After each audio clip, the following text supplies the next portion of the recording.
नमस्कार मित्रांनो, मराठी मनोरंजन कट्टामध्ये तुमचं मनापासून स्वागत. आजच्या तारिणी मालिकेच्या भागात एकामागून एक अशा धक्कादायक घटना घडल्या की खांडेकर कुटुंबातील वातावरण आणखी तणावपूर्ण झालं. एका बाजूला पद्मिनीचा संताप अनावर झाला तर दुसऱ्या बाजूला तारिणीचा सगळ्यांसमोर अपमान झाला. कौशिकी समोरही नवीन संकट उभं राहिलं.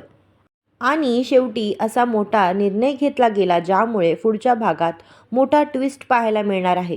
चॅनलवर नवीन असाल तर अशाच तारिणी मालिकेच्या सविस्तर रिव्ह्यूसाठी आपल्या मराठी मनोरंजन कट्टा चॅनलला फॉलो करा आणि व्हिडिओ आवडला तर लाईक करा, कमेंट आणि शेअर करायला विसरू नका. आजच्या भागाची सुरुवात होते डायनिंग टेबलपासून. पद्मिनी कोणाशी तरी फोनवर बोलत असते.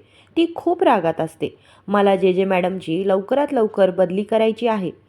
मला त्या इथे अजिबात नको आहेत. काहीही झालं तरी त्यांची ट्रान्सफर करून द्या. इतक्यात निशी आणि तिची आई रेखा सोबत खाली येतात. दुसरीकडे तारिणी सगळ्यांसाठी चहा घेऊन येते. चेतना काकू प्रेमाने निशीला विचारतात, निशी आता तुला कसं वाटतंय? पण रेखा लगेच मध्येच बोलते, तिच्या चेहऱ्याकडे बघा ना, कसं वाटतंय ते दिसतंच आहे. रेखा भरलेल्या डोळ्यांनी म्हणते, रात्रभर ही फक्त युवराचं नाव घेत रडत होती. चेतना काकू म्हणतात, घरात कोणालाच रात्रभर झोप लागली नाही. वहिनीही पूर्ण रात्र अस्वस्थ होत्या. हे ऐकताच पद्मिनी पुन्हा तारिणीकडे रागाने बघत टोमणा मारते. काही लोकांना मात्र काल रात्री खूप छान झोप लागली असेल. तारिणी काहीच न बोलता निशीसमोर चहाचा कप ठेवते आणि हळू आवाजात म्हणते, निशी थोडासा चहा घे, तुला बरं वाटेल. पण रेखा संतापते, नको आहे तिला चहा तुझा. तरीही तारिणी शांतपणे म्हणते, निशीची आई कालपासून तिने काहीच खाल्लेलं नाही, थोडंसं तरी खाऊ द्या. पण रेखा रागाच्या भरात गरम चहाचा कप थेट तारिणीवर फेकते. तारिणीच्या हातावर गरम चहा पडतो आणि तिला जोरात चटका बसतो. रेखा संतापून म्हणते, एकदा सांगितलेलं कळत नाही का तुला? तुझा चहा आणि तुझी खोटी काळजी आम्हाला नको. ती पुढे म्हणते, कोणाचा भाऊ, कोणाचा मुलगा, कोणाचा पुतण्या जेलमध्ये आहे. ज्यांना तुझ्या हातचं खायचं असेल त्यांनी खावं, पण मी आणि माझी मुलगी मेलो तरी तुझ्या हातचं काहीच खाणार नाही. तारिणीच्या डोळ्यात पाणी येतं. ती पुन्हा विनंती करते, निशीची आई, निशीने कालपासून काहीच खाल्लेलं नाही, तिला थोडंसं तरी खाऊ द्या. पण यावेळी पद्मिनीच तिच्यावर ओरडते, एकदा नको म्हटलं ना, समजत नाही का तुला? तसेही तू सगळ्यांच्या जीवावर उठली आहेस. आम्हाला विष घालशील की काय याचीही भीती वाटते. हे ऐकून तारिणीही पूर्णपणे हदरते. चेतना काकूंना खरं तर काहीतरी खायचं असतं, पण पद्मिनीचा राग पाहून त्या देखील मागे हटतात. त्या म्हणतात, रात्रीचं जेवण अजून पचलेलं नाही, आम्हालाही काही नको. आणि त्या देखील तिथून निघून जातात. तारिणी पुन्हा सगळ्यांना थांबवण्याचा प्रयत्न करते. असं नका करू, अन्नावर राग काढू नका. सगळ्यांनी थोडंसं तरी खाऊन घ्या प्लीज. पण घरातला एकही माणूस तिचं ऐकत नाही. सगळे निघून जातात आणि तारिणी एकटीच खुर्चीवर बसून डोकं खाली घालते. इतक्यात केदार तिथे येतो. समोर बसलेली डोळ्यात पाणी आलेली तारिणी त्याला दिसते. तो तिच्याजवळ बसतो आणि शांतपणे म्हणतो, बॉस प्लीज, घरातले जे काही बोलले ते मनाला लावून घेऊ नकोस. बेलसेरेंच्या घरीही तुझ्यासोबत असंच घडत होतं. आता पुन्हा तेच सगळं घडतंय, पण तू खचायचं नाहीस. तारिणी हळू आवाजात म्हणते, केदार, पण सगळ्यांच्या मनात आपल्याबद्दल खूप गैरसमज निर्माण झालेत. हे गैरसमज आपण वेळेत दूर केले नाहीत तर ते पुढे खूप मोठी अडचण होईल. केदार लगेच तिला धीर देतो, अगं आपण दोघे आहोत ना, आपण मिळून सगळ्यांना समोर जाऊ. पण तू धीर सोडू नकोस. इतक्यात केदारचं लक्ष तारिणीच्या हाताकडे जातं. तो घाबरून म्हणतो, अरे तुझा हात एवढा लाल कसा झाला? खूप भाजलाय. तारिणी शांतपणे म्हणते, चहा सांडला हातावर. केदार लगेच तिला घेऊन जातो आणि म्हणतो, चल आधी थंड पाण्याखाली हात धर, नाहीतर जास्त फोड येतील. दोघं तिथून निघून जातात. दुसरीकडे दयानंद खांडेकर, कौशिकी आणि वकील यांची चर्चा सुरू असते. दयानंद खांडेकर म्हणतात, वकील साहेब, काहीही करून युवराजला लवकर बाहेर काढा, काहीतरी मार्ग शोधा. वकील शांतपणे उत्तर देतात, सध्या तरी लगेच काही करणं शक्य नाही, पण मी प्रयत्न सोडणार नाही. कौशिकी ही म्हणते, कृपया काहीतरी वेगळा मार्ग शोधा, आपल्याला युवराजला बाहेर काढायचं आहे. वकील सांगतात, आपली सगळी कागदपत्र व्यवस्थित आहेत, पण कायदेशीर प्रक्रियेनुसारच पुढे जावं लागेल. इतक्यात पद्मिनी संतापाने आत येते. ती टेबलवरील सगळी कागदपत्र फेकून देते. कौशिकी घाबरून विचारते, काकू हे काय करताय तुम्ही? दयानंद खांडेकरही म्हणतात, पद्मिनी शांत हो. पण पद्मिनीचा राग अनावर झालेला असतो. ती वकिलाकडे बोट दाखवत म्हणते, काय उपयोग आहे या कागदपत्रांचा? माझा मुलगा अजून जेलमध्ये आहे. ती पुढे म्हणते, किती तास झाले त्याला अटक होऊन, अजून तो बाहेर आलेला नाही. वकील समजवण्याचा प्रयत्न करतात. मी पूर्ण प्रयत्न करतोय, पण त्याच्यावरचे गुन्हे नॉन बेलेबल आहेत. पोलिसांच्या प्रक्रियेत काही चूक सापडली तरच आपल्याला फायदा होऊ शकतो. हे ऐकताच पद्मिनीचा संताप आणखी वाढतो. म्हणजे अजून वेळ लागणार आहे? एवढे पैसे, एवढ्या ओळखी असून तुम्ही फक्त बसून आहात. ती दयानंद खांडेकरांना म्हणते, एक काम करा, लाच द्या. त्या जे मॅडमची बदली करून टाका. काहीही करा, पण माझा युवराज मला परत आणा. दयानंद खांडेकर ठामपणे उत्तर देतात, नाही. लाच देऊन किंवा चुकीचा मार्ग वापरून आम्ही काही करणार नाही. खांडेकरांच्या तत्वांमध्ये ते बसत नाही.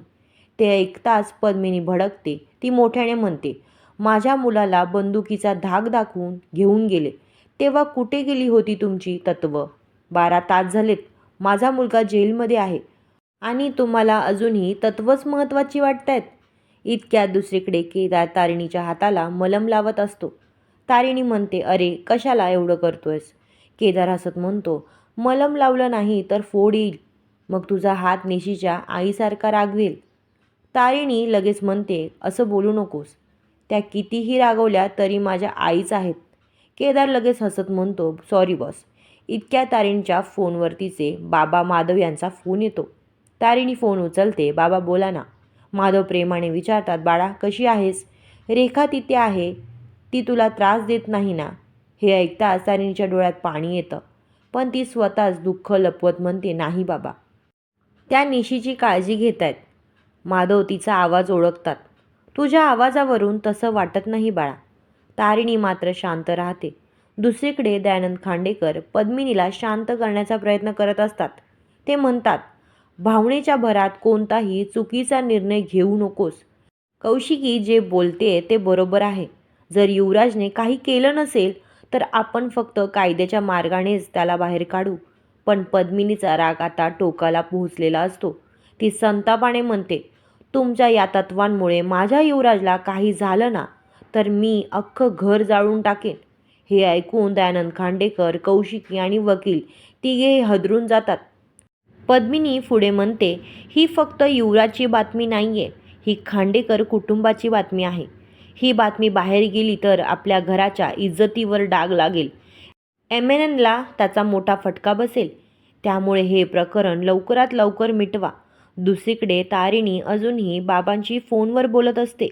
माधव तिला विचारतात, बाळा मला एक सांग, तू युवराजबद्दल पोलिसांना जे सांगितलंस ते खरंच होतं ना?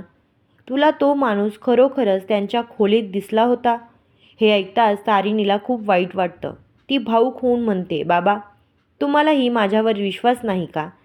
मी मुद्दाम असं काही करेन असं खरंच वाटतंय का? निशी माझी बहीण आहे. मला तिचा संसार नेहमी आनंदातच बघायचा आहे.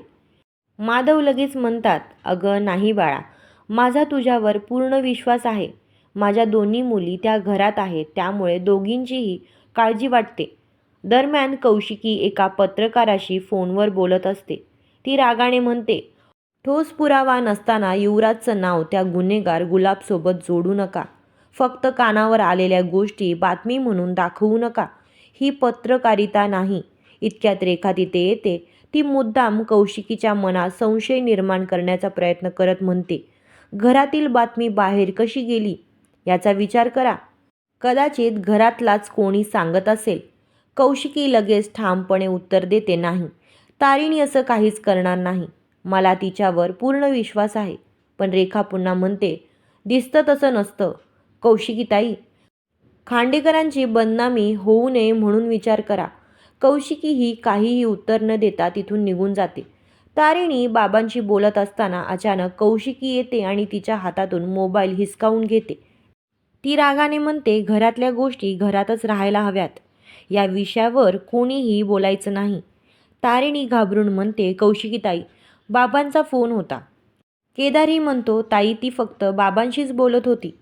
पण कौशिकी शांत न होता म्हणते, खांडेकरांची सून म्हणून या घराची इज्जत राखणं ही तुझी जबाबदारी आहे. तू जे स्टेटमेंट दिलंस ते खरं आहे म्हणून मी तुझी बाजू घेतली. पण जोपर्यंत काही सिद्ध होत नाही तोपर्यंत या विषयावर एकही शब्द बोलायचा नाही. तारिणी मान खाली घालून म्हणते, सॉरी ताई, चूक झाली. कौशिकी बाहेर पडताच तिच्या मोबाईलवर एक न्यूजचा व्हिडिओ येतो. त्यात युवराजचं नाव गुलाबसोबत जोडल्याची बातमी दाखवली जाते.